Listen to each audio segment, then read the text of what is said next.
वाराणसी में अवैध लॉटरी और जुए के अड्डों के खिलाफ सामाजिक कार्यकर्ताओं और छात्र नेताओं ने अपर पुलिस आयुक्त को ज्ञापन सौंपकर कठोर कार्रवाई की मांग की। पूर्व छात्र संघ अध्यक्ष अमित यादव के नेतृत्व में दिए गए ज्ञापन में कहा गया कि कुछ थानों के अंतर्गत दबंगों और पुलिसकर्मियों की मिलीभगत से ये गतिविधियां काशी की सांस्कृतिक गरिमा को कलंकित कर रही हैं। दोषियों पर सख्त कार्रवाई और भविष्य में सतर्कता व्यवस्था लागू करने की मांग की गई। की शिकायत कई दिनों से हम लोग के आ रही थी। आज हम लोगों ने पहले सूचना ज्वाइंट सीपी साहब को दी है कि अपने हर थानों की जांच करा ले। इंस्पेक्टर की मिलीभगत, चौकी इंचार्ज की मिलीभगत से इस समय जुआ लॉटरी चल रहा है।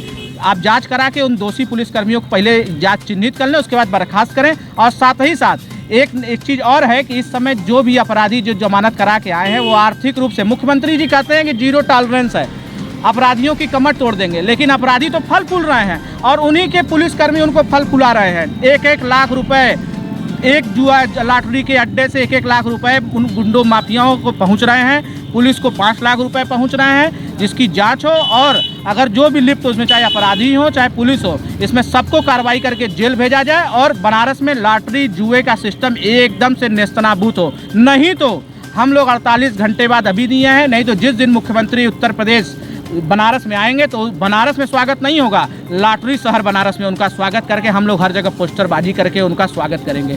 प्रधानमंत्री का क्षेत्र नहीं रह गया है, ये लॉटरी का क्षेत्र हो गया है। हर जगह थाना क्षेत्र की जनता के लिए थाना है, लेकिन थाना को चला रहा है लॉटरी इंचार्ज। थाना इंचार्ज चला रहा है क्षेत्र और लॉटरी इंचार्ज चला रहा है थाना। माननीय ज्वाइंट सीपी साहब ने हम लोग से आश्वासन दिया है कि हम लोग इसकी पूरी निष्पक्ष जांच करा के जो भी पुलिसकर्मी होंगे उनको बर्खास्त करेंगे, उनके ऊपर कार्रवाई करेंगे। सारनाथ में जल्दी भगवान बुद्ध की संपूर्ण जीवन की कथा नए रंग रूप में सुनने और देखने को मिलेगी। योगी सरकार सारनाथ में लाइट एंड साउंड शो को अत्याधुनिक तकनीकी 8D सिस्टम से कराने की तैयारी कर रही है। इस शो की अवधि 20 मिनट और बढ़ा दी गई है। अब भगवान बुद्ध के संपूर्ण जीवनी को लेजर प्रोडक्शन एंड शो के माध्यम से दिखाया जाएगा। अगले 2 महीने में नए कलेवर में सारनाथ में साउंड एंड लाइट शो शुरू किया जाना प्रस्तावित है। कांग्रेस प्रदेश अध्यक्ष अजय राय के राफेल विमान को खिलौना बताकर नींबू मिर्ची टांगने वाले बयान पर चेतगंज थाने में मुकदमा दर्ज हुआ है।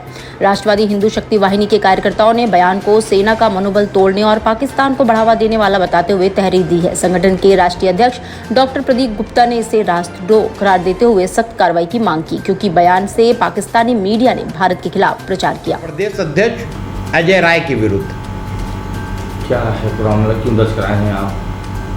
अजय राय द्वारा संभवतः 5 तारीख को भारतीय सेना का मनोबल तोड़ने का प्रयास करते हुए हमारे देश के आन बान शान राफेल लड़ाकू विमान को की तुलना एक खिलौनों से करके, मिर्चा नींबू टांग करके, और कहीं ना कहीं से उन्होंने ये बताने का काम किया कि ये केवल एक दिखौटी है और कहीं ना कहीं से ये खिलौना बन करके देश में रह गया है। तो इससे देश की सेना का मनोबल तोड़ने वाला उनका ये कृत्य था। साथ ही शत्रु देश पाकिस्तान का मनोबल बढ़ाने वाला उनका ये वक्तव्य था और इस बयान के आधार पर शत्रु देश पाकिस्तान के मीडिया में उन्होंने वाहवाही भी लूटी। तो इससे क्षुब्ध हो करके उनके इस तरीके के राष्ट्रद्रोही अफवाह फैलाने वाले सोशल मीडिया के समक्ष आ करके और भारतीय सेना का मनोबल गिराने का जो इनके द्वारा कृत्य किया गया है, उसके विरोध में राष्ट्रवादी हिंदू शक्ति वाहिनी द्वारा उनके विरुद्ध मुकदमा दर्ज कराया गया है।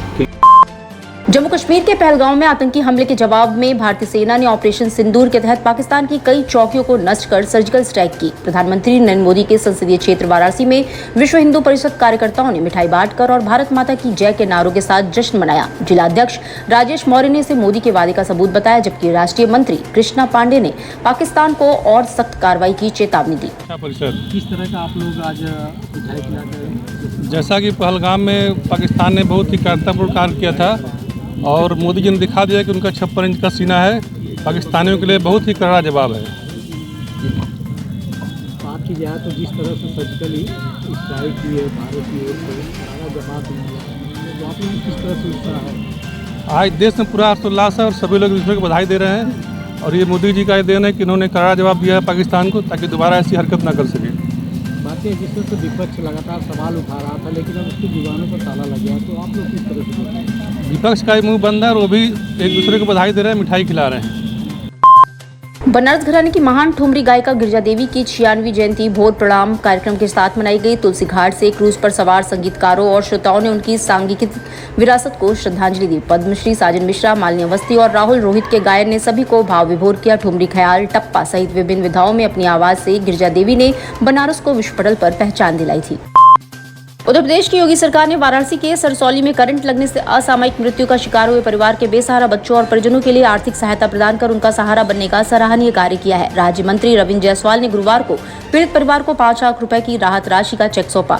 इसके साथ ही बच्चों की निःशुल्क पढ़ाई, भरण पोषण के लिए प्रति माह 4-4 हजार रुपए और परदादी के लिए 30,000 रुपए की सहायता की घोषणा की।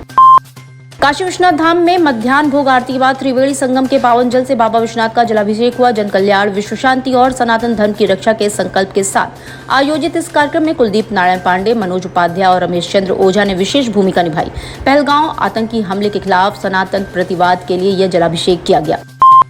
काशी विश्वनाथ मंदिर न्यास ने 59 सेकंड की short film Kovilur to Kashi release की, जो हिंदी, अंग्रेजी, तमिल में है। ये चट्टियार समुदाय की 250 साल पुरानी काशी विश्वनाथ मंदिर में आरती सामग्री आपूर्ति की परंपरा दर्शाती है। ऑपरेशन सिंदूर के मौके पर रिलीज फिल्म सनातन परंपरा और राष्ट्रीय एकता का संदेश देती है। सोशल मीडिया के लिए उपयुक्त ये फिल्म काशी की सांस्कृतिक विरासत को बढ़ावा देती है। मंदिर में जो सेवाएं प्रदान की जा रही हैं, लगभग 250 वर्ष से यहाँ उनके द्वारा लगातार आरती की सामग्री उपलब्ध कराई जाती है।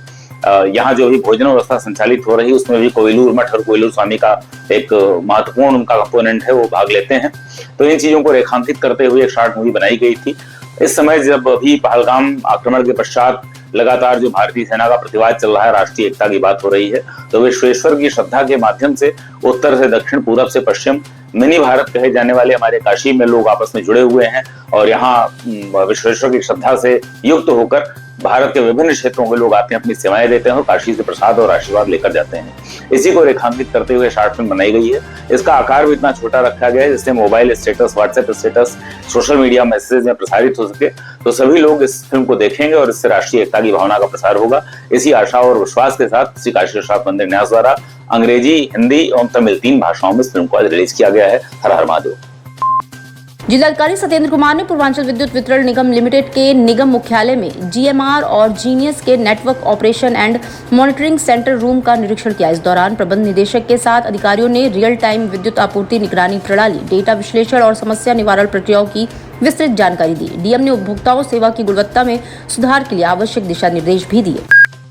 काशी की ड्रोन दीदियां गांव की पगडंडियों से निकलकर आत्मनिर्भरता की नई उड़ान भर रही है। सरकार की नीतियों के तहत वाराणसी में ड्रोन सखियां ड्रोन से खेतों में उर्वरक और कीटनाशक छिड़काव कर रही अच्छी कमाई कर रही हैं। उत्तर प्रदेश राज्य ग्रामीण आजीविका मिशन के अनुसार इन ड्रोन दीदियों ने 10 महीने में लगभग 3,38,500 रुपए की आय अर्जित की है।